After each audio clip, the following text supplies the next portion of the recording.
Same friend. 3 occasions over a year. Guy was drunk and pulled his pants off and started playing with himself. Girl decided she was happy and pulled her top off for her other friend that wasn't so drunk to feel her up. Friend apparently flipped out. Guy passed out drunk, so he checked and his pulse was low. Took him to the hospital. Turned out the guy was overdosing on Xanax and alcohol, and he saved his life. I don't drive for either of those companies, but I had a pretty bizarre fare once. I picked up a guy and a girl midday Saturday for a short ride, couple of km. The girl seemed drugged out of her mind and was wearing somewhat revealing clothing, so it was pretty clear they'd been partying the night before. While driving, I picked up their conversation, which they were not even attempting to hide. It was pretty clear that the guy had a girlfriend who was not the girl in the car, and that he had just hooked up with this girl. They were currently heading to his girlfriend to explain what had happened. To be clear, he is bringing the girl he was unfaithful with along to explain to his girlfriend that he just fucked her. He tipped well though. I was in Santa Ana, California, looking for a guy I was supposed to pick up. He lived in a large cul-de-sac with a small park in the center. It happened to be later in the evening when I went to pick him up. I go through the cul-de-sac once pretty slowly as I can't find his house. I decided to do a second round of the cul-de-sac, and when I get a quarter of the way through, 2 guys emerge from the park and one of them pulls out his pistol and asked, "What the fuck you doing in my neighborhood?" I decide to act really calm and just let him know that I'm with Uber and was unable to find a passenger and who I was looking for. He says, "Oh, you looking for random name? He's at the top of the cul-de-sac blue house." I thanked him for his help and cancelled on my rider. Fuck that shit. I've had a scary moment like this too. Driving down a dark road at night. Suddenly in front of me I see 4 guys spread covering the whole width of the road. As I get closer, one appears to be holding a 3-4 foot chain. I slow down, but only so much because there's no way in hell I'm stopping for them. The 2 in middle have to jump out of the way, but I am not risking my safety for them. The scary thing is, a few people I've told this story to have said they'd have stopped not wanting to hurt others. But in my mind it's defensive driving in a sense.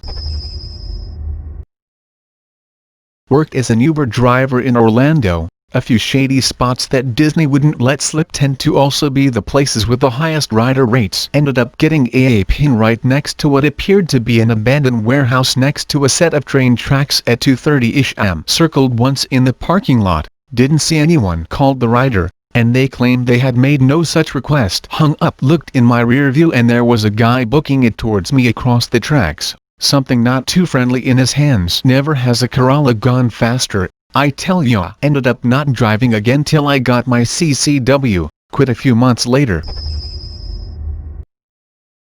Not totally NSFW, but I just this Friday picked up 4 college-age guys from a bar around 1:15 a.m. who were on their way home and teetering on blackout. It was a surge fare of 1.8 and a ride of about 8 miles of mostly highway, so I was pretty pumped to make an easy $10-20 in 15 minutes. We finished the bulk of the ride when the most intoxicated of the group springs to life and says, "Dude, you do want Taco Bell?" I think he mixed a request with a statement that he wanted Taco Bell. I said sure, as I wasn't going to be staying out much later and thought it was sure to yield a tip in cash. So I take them to a little plaza that contains a gas station, a convenience store, and of course Taco Bell. This is when that same guy sprung to life once again to say, "No drive-through, let's go in." I told him no, but he said he'd give me $10 if I waited, so I reconsidered. They step out of the car and this guy huddles his friends for a few seconds before they break off into 3 different directions as the drunkest guy half slumps and leans against my back bumper. One rushes the Taco Bell and returns with 4 $5 boxes.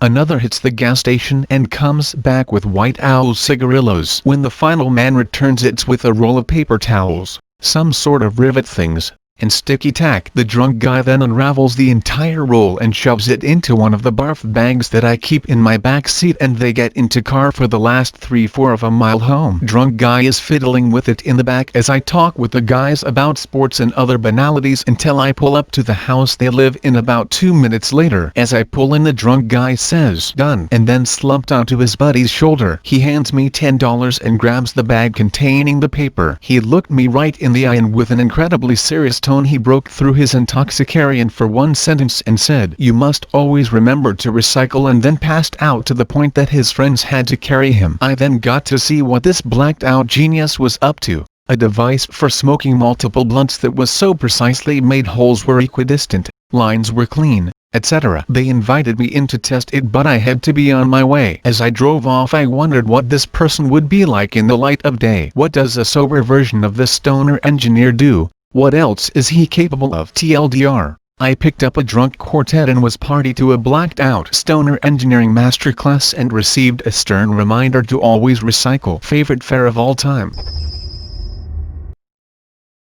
I picked up an elderly lady in my 3 Series BMW in a rather sketchy part of Memphis at about 8 a.m. on a weekday morning. No big deal, right? She gets in and says, "Alright, I need you to take me to work, but first we gotta go to the liquor store." I say okay and start toward the nearest liquor store, thinking she is just picking something up for after work. On the way there she mentions she works for a repossession company and that they work for a car dealership that intentionally sells cars to people that can't pay for them. She says she wants to swing by an address on the way to work to see if there is a car she needs to repossess located there. She says the cars usually have GPS, but she thinks the car's owner has disabled the GPS. We arrive at the liquor store and the lady goes in and comes out. She gets in the car and before I can ask her not to drink in the car, she has downed an entire pint of vodka. At this point I can't even be mad.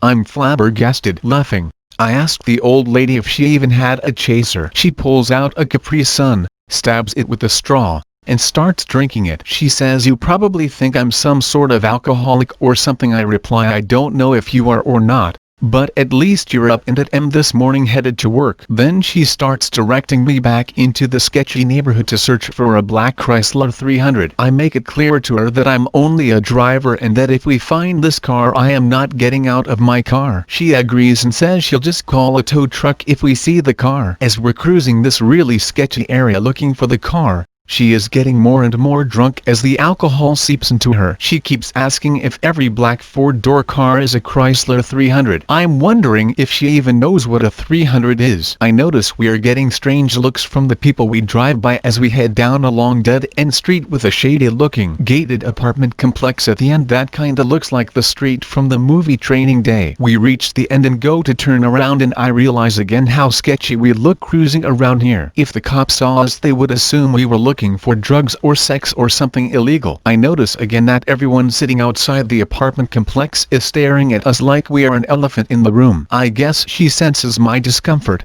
or maybe she had to be at work at 9 a.m., because she says, "Okay, now I feel like I'm ready to deal with these motherfuckers. Let's head to such and such sketchy car dealership." So we get close to the dealership and she says park over there and produces another pint of vodka and Capri Sun from her bag. She downs half the pint, mentions something about saving some for later, punches a straw in her Capri Sun, says time to go to work, have a nice day and exits the vehicle. I'm just sitting there like WTF. This was a seriously hardcore old lady of probably 65 or 70 years. Or maybe she just looked old BC she drank so much. IDK. Was a pretty nice fare though, with all the driving around we did for an hour. I forgot the part about saving some for later. I edited the text above to include that part. So sorry to disappoint everyone. Old lady only drank 24 ounces of vodka in my car, not the full 32 ounces. A few months ago this lady came into my car whilst busily talking on her phone. Yeah, you can't tell anyone on the team yet. No, I haven't told anyone at all. I was secretly eavesdropping, as I usually do, trying to figure out what kind of job she had. The details are kinda gruesome. The poor thing was lying there for a while after it happened because there was no one around. These bastards took everything from her and tried to steal her car, but they apparently ran over her and they just booked it. Her body was practically split in two under one of the wheels. It was only a couple hours later someone saw it and called us. She was still alive when we got there. Hey listen, I gotta go. We'll talk more soon. We had reached her destination, church. She got out of the car with a quick thank you. A mate of mine drives Grab, which is basically a Southeast Asian version of Uber. Once picked up a guy and 3 girls. Turned out the guy was a pimp and the girls were hookers, and the 4 were being tailed by the cops for illicit prostitution, and my friend was forced to involve. Long story short, They got stopped by the cops and my friend explained that it was his birthday and they were going to an orgy for his birthday. And no orgy for him. He did get a nice tip though. Edit. Next time I better make it clear what tip I am talking about.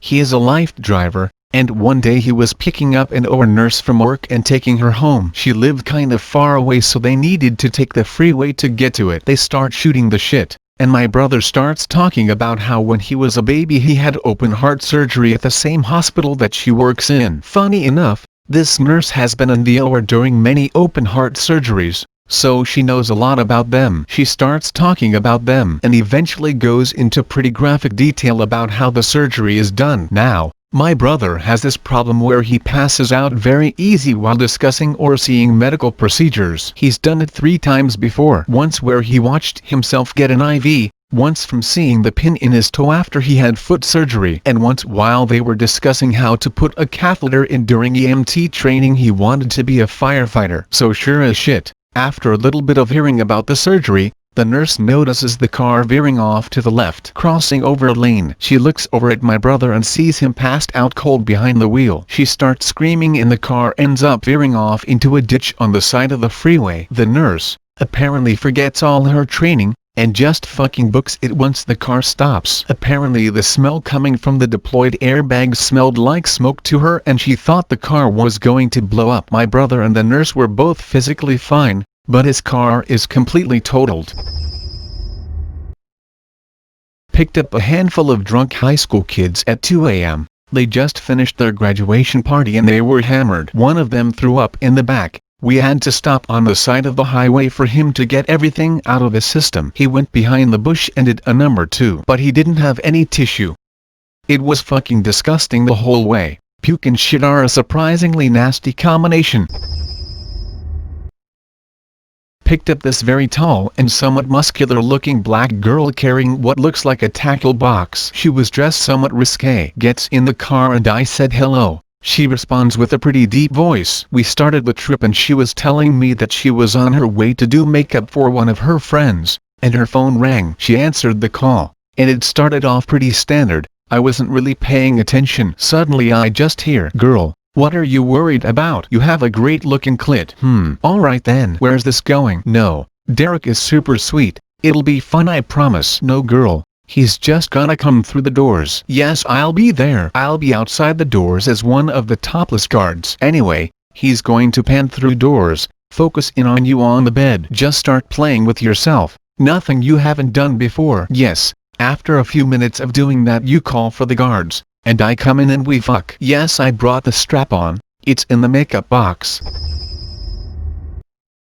Not a driver, but I was having a smoke out front of my apartment when an Uber pulled up with a girl in the back seat. A neighbor from down the hall I recognized, who was screaming at the driver and refusing to get out of the vehicle. It sounded like she didn't want to pay him for the ride, and was demanding her cash back. Which didn't make sense to me because Uber isn't a cash service. When she started hitting him, I phoned the police. 15 minutes later they showed up and she still hasn't left his vehicle. The cops drag her out and arrest her. Turns out she gave the driver a blowy on the way and thought that would get her a free fare, and was more than a little upset that she still had to pay. Girl never looked me in the eyes again when we passed in the hall. I'd drive for Uber if it meant getting paid to get blowjobs.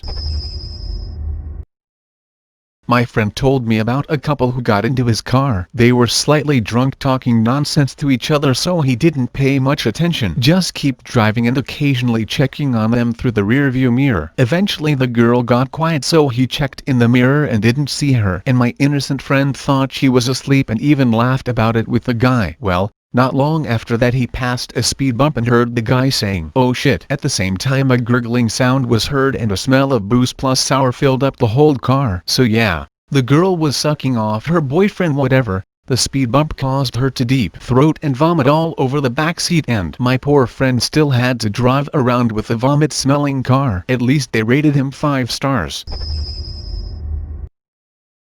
One time, I was in a Lyft during a blizzard. We arrive at a couple of lanes divided by one of those flat concrete medians. Both lanes are gridlocked. Lyft driver goes "Watch this" and drives up the fucking median while the cars on both sides honk furiously. I protest. and he brags that he is a big man in the city and the cops won't touch him. Anyway, it's not an erotic story, but I'd say it was definitely not safe for anyone involved.